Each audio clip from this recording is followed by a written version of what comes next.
Boa tarde, meus irmãos. Seja o Senhor Jesus Cristo com cada um de vocês. Convido todos ao estudo da Palavra de Deus nessa tarde. Eu gostaria de trazer a seguinte palavra: evidências da piedade de Jó.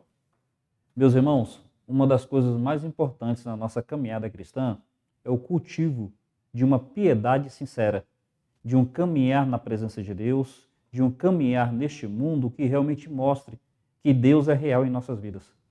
E o que é essa piedade? Eu queria pensar, a partir de Jó, sobre evidências dessa piedade. E eu queria começar fazendo a introdução do livro. Observe, por favor, o capítulo 1, versículo 1. Diz assim: havia um homem na terra de Uz, cujo nome era Jó, homem íntegro, reto, temente a Deus, que se desviava do mal. Meus irmãos, qual é a primeira apresentação que a Bíblia faz sobre Jó? Um homem justo, reto, temente a Deus, que se desviava do mal. Jó é apresentado como um homem piedoso. Veja, quando nós lembramos de Jó, nós lembramos como um homem que mais sofreu, depois de Jesus Cristo, é claro. A gente lembra de um homem que perdeu bens, que perdeu saúde, que perdeu filhos, que passou por uma situação muito difícil. E é claro, isso nos chama a atenção. Mas veja, o que mais deveria nos chamar a atenção era o caráter dele. Era a sua escolha, porque as adversidades que vieram sobre ele não foram escolhas. Mas a maneira como ele viveu neste mundo, isso foi a sua escolha. Então, meus irmãos, pensemos. Piedade é uma questão de compromisso, é uma decisão, é uma questão de escolha. E veja como a principal característica, o que deve mais chamar a atenção na vida de Jó é a sua piedade. E está aqui uma apresentação geral. Só que essa apresentação geral vai ser atestada por Deus. Observa, por favor, o versículo 8. No versículo 8 é dito assim: perguntou ainda o Senhor a Satanás: observaste o meu servo Jó? Porque ninguém há na terra semelhante a ele, homem íntegro e reto, temente a Deus e que se desvia do mal. Meus irmãos, o autor da carta, o coautor do livro, ele já começa apresentando Jó dessa maneira. Mas veja, agora quem está dizendo que Jó é dessa maneira não é mais um autor humano, é o próprio Deus. Meus irmãos, aquele que sonda os corações, aquele que nos conhece por dentro e por fora, aquele diante de quem nada está oculto aos seus olhos. É Deus que vai atestar agora o caráter de Jó, a integridade, a piedade de Jó. Veja, quem está atestando é Deus, aquele que é verdadeiro e que nos conhece por inteiro. E ele está atestando diante de Satanás, aquele que é acusador. Então, Deus, ele pode atestar porque ele é o perfeito. Ele conhece todas as coisas. O fato dele atestar já é algo que para nós é suficiente. E ele atestar diante do diabo, olha, o diabo, se tivesse algo para acusar Jó, teria acusado. Percebe, meus irmãos, que o que está mais em evidência é o caráter de Jó? É a sua piedade? E eu queria pensar com os irmãos, quais são as evidências dessa piedade? Onde é que a gente percebe a piedade de Jó? Antes de pensarmos nisso, observe, Deus está atestando e Satanás vai sugerir um teste. Satanás vai sugerir um teste bem exigente. Nesse teste, os bens de Jó seriam tirados. Nesse teste, os filhos seriam tirados. A sua saúde seria tirada. Jó seria de todo desamparado. E mediante esse teste, o que Deus vai fazer? Deus vai ratificar a piedade de Jó. Olha o capítulo 2, o versículo 3. Perguntou o Senhor a Satanás: observaste o meu servo Jó? Porque ninguém há na terra semelhante a ele, homem íntegro e reto, temente a Deus e que se desvia do mal. Ele conserva a sua integridade, embora me incitasses contra ele para o consumir sem causa. Olha Deus dizendo: Satanás, o que eu havia dito de Jó antes, permanece agora. Você sugeriu um teste exigente. Esse teste foi submetido a Jó. E Jó continua íntegro. Meus irmãos, meus amigos, observe, a coisa mais importante que deve nos chamar a atenção não são as adversidades pelas quais Jó passou, porque isso não dependeu dele, mas a sua escolha de ser íntegro antes das adversidades, no meio das adversidades e após as adversidades. Quais são, então, as dessa integridade de Jó? E aqui eu gostaria de convidá-lo ao capítulo 31. Jó vai começar a falar de si. Ele, sendo acusado pelos seus amigos, ele vai fazer um testemunho da sua caminhada. E nesse testemunho ele vai dizer com muita autoridade algumas características que mostram a sua piedade. Então, meus irmãos, nós perceberemos que a piedade é algo que vai se manifestar em nossa vida em diversas direções. Como é que a Bíblia o apresenta? Justo, íntegro, temente a Deus e que se desvia do mal. Como é que a gente percebe isso? No capítulo 31, nós já observamos nos versículos 16 e 17, que dizem assim, 31, 16 e 17. Ele fala, se eu retive o que os pobres desejavam, ou fiz desfalecer os olhos da viúva, ou se sozinho comi o meu bocado e o órfão dele não participou?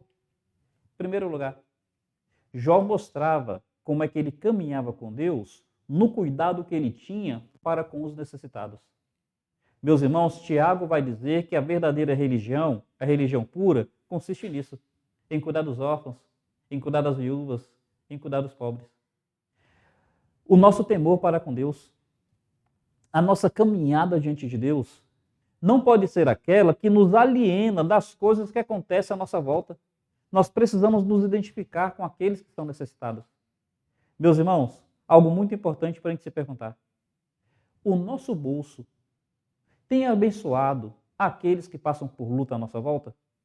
Veja, é claro, nós não conseguiremos resolver o problema social do mundo. É claro, não dá para a gente resolver o problema de todo mundo. Mas veja, Jó, ele não se acomodou nisso daí. Ele não achou que ele também não poderia fazer nada. E ele se preocupou em fazer. Meus irmãos, sejamos caridosos. Pensemos em pessoas que a gente possa abençoar. Eu, particularmente, eu não sou de dar dinheiro a quem me pede. Eu não sou. Eu creio que às vezes é mal usado. Mas eu procuro ver pessoas na minha realidade que talvez estejam realmente precisando e, na medida das possibilidades, eu tento abençoá-las. Pensa nisso. Algo mais que a gente pode pensar sobre a piedade dele. Capítulo 31 ainda, versículo 13. Diz assim, se desprezei o direito do meu servo ou da minha serva quando eles contendiam comigo. Jó, no seu testemunho, ele está dizendo, olha, eu cuidava do necessitado, mas eu era justo com os meus empregados. Eu praticava aquilo que se chama honestidade. Então ele não queria se aproveitar por causa do seu poder aquisitivo. E aqui, meus irmãos, é outra coisa que a gente precisa parar e pensar. O Novo Testamento, Efésios, Colossenses, ao nos ensinar aquilo que Cristo é em nós e que nós nos tornamos em Cristo, começa a nos mostrar os nossos deveres como patrões ou nossos deveres como empregados. E vai dizer que por causa do Senhor a gente tem que ser patrões melhores. E por causa do Senhor a gente deve ser empregados melhores. Percebe? A realidade do Senhor em nossa vida deve nos levar a sermos honestos em todos os nossos tratos. O trato que nós temos para com aqueles que nós contratamos. E o trato que nós temos para com aqueles que nos contratam. Piedade. Piedade é algo que vai muito além de um discurso, vai muito além de uma aparência. Piedade é algo que se manifesta no nosso caminhar, no nosso comportamento, nas nossas atitudes. No caso de Jó, estamos vendo sua atitude para com os necessitados. E também estamos vendo a sua atitude para com os seus negócios. Mas observe que vai nos mostrar princípios ainda mais preciosos. Dê uma olhada, por favor, no versículo 1. Versículo 1, ele diz assim, fiz aliança com os meus olhos. Como, pois, eu os fixaria numa donzela? Percebe que Jó, ele tinha um compromisso de pureza moral? Percebe que a sua piedade implicava no seu compromisso de pureza moral? Ele está dizendo que fez um compromisso com os olhos. Ele fez uma aliança. Ele está dizendo que não fixaria os seus olhos numa virgem. Naquele contexto, as moças, as mais cobiçadas, eram as virgens, porque era uma cultura que valorizava muito essa questão de pureza. No nosso contexto, existe uma coisa chamada padrão de beleza. Existe aquele padrão de beleza onde certas mulheres estão dentro do seu padrão de beleza e você fica tentado a cobiçá-la. Você fica tentado a admirá-la, a ficar olhando para ela. Meu irmão, minha irmã, piedade implica em pureza com os nossos olhos, em pureza com o nosso coração, em um compromisso moral. A Bíblia chega a dizer isso. De tudo que se deve guardar, guarda o teu coração. De tudo que se deve guardar, guarda o teu coração, porque dali procedem as veredas da vida. Jesus falou que se a candeia os nossos olhos são a candeia do nosso corpo. Se os nossos olhos forem bons, todo o corpo será bom. Mas se os nossos olhos tiverem trevas, quão grandes trevas haverão em todo o nosso corpo? Guarda o teu coração, guarda os teus olhos, assume um compromisso de pureza. Meus irmãos, olha, nessa pureza é aquilo que nós vemos, é não ficar cobiçando mulher nenhuma, pessoa nenhuma, é tomar cuidado com certas programações que a gente assiste. Vamos assumir um compromisso assim? Piedade. As evidências da piedade de Jó caminham da seguinte forma: nos seus tratos, nos seus negócios, com honestidade, no cuidado que ele tinha para com os necessitados, no compromisso que ele tinha com seus olhos, moralidade, pureza. Mas, meus irmãos, observe que tem um outro princípio ainda. Capítulo 31 ainda, olha o verso 29. No verso 29, ele diz da seguinte maneira: se me alegrei da desgraça do que me tem ódio, e se exultei quando o mal o atingiu, também não deixei pecar a minha boca, pedindo com imprecações a sua morte. Percebe que Jó, ele era um homem que ele procurava ter paz com todo mundo? Ele está dizendo assim que ele não desejava o mal daqueles que lhe faziam mal. Ora, a nossa caminhada com Deus tem que implicar numa atitude de perdão, numa atitude de liberar graça, de liberar misericórdia.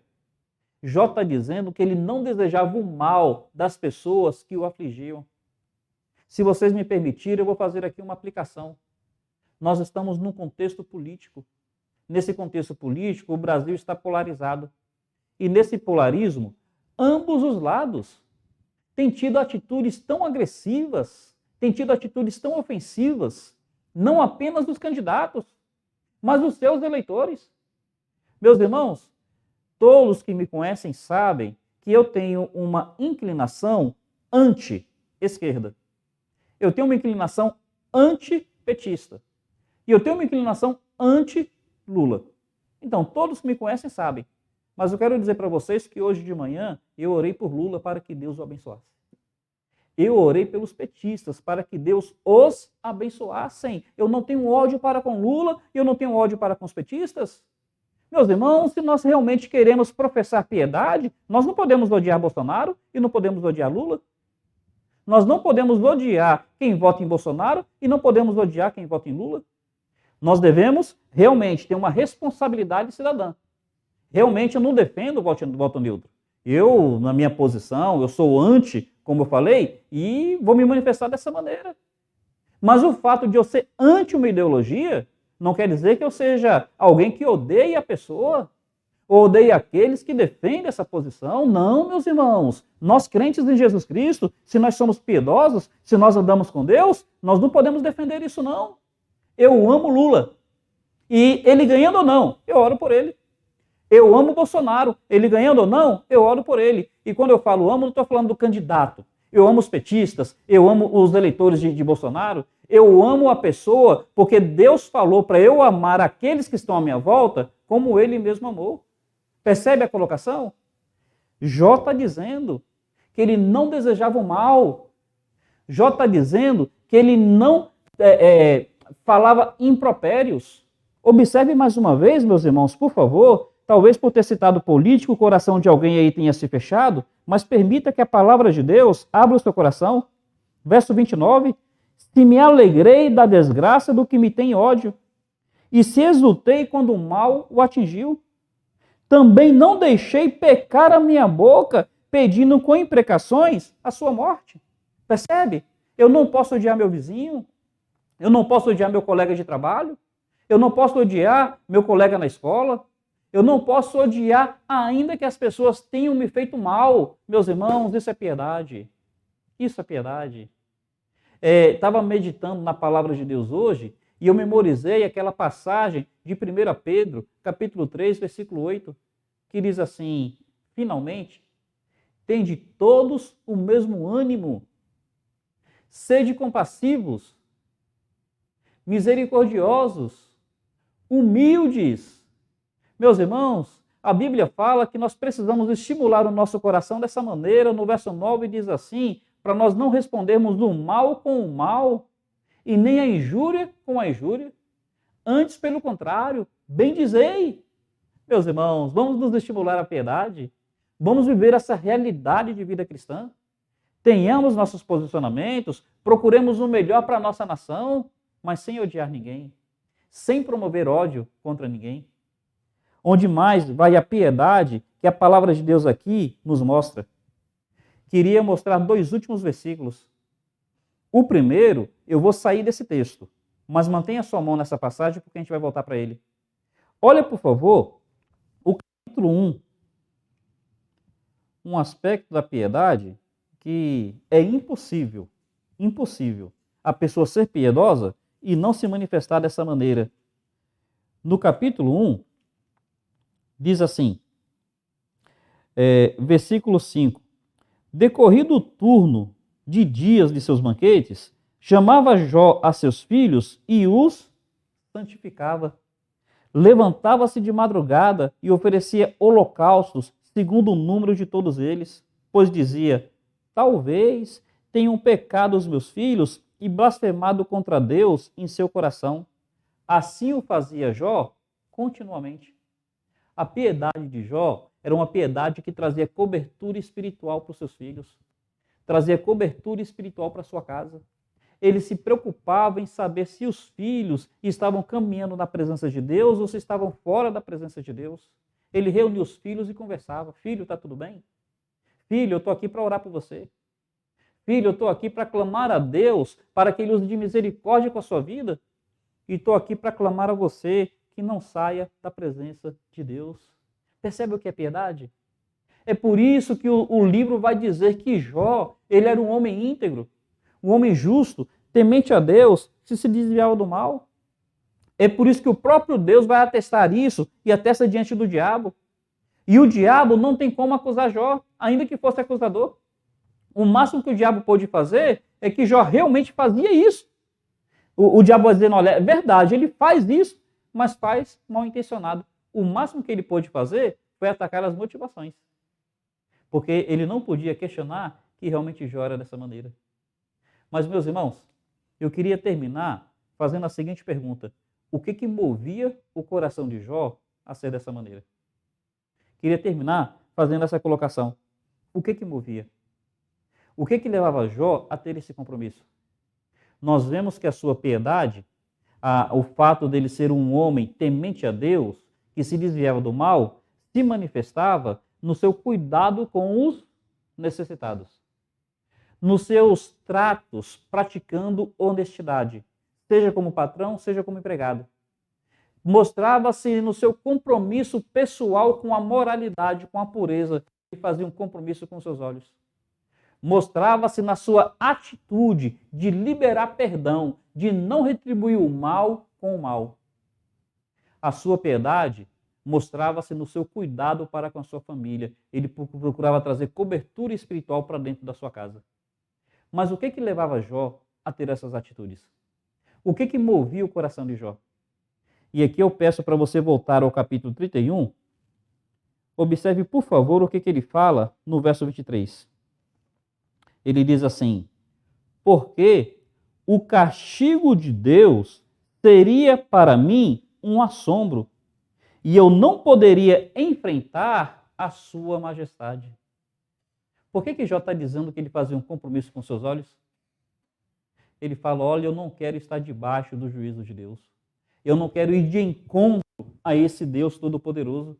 Eu não consigo enfrentar a sua majestade. Por que Jó se preocupava com os necessitados?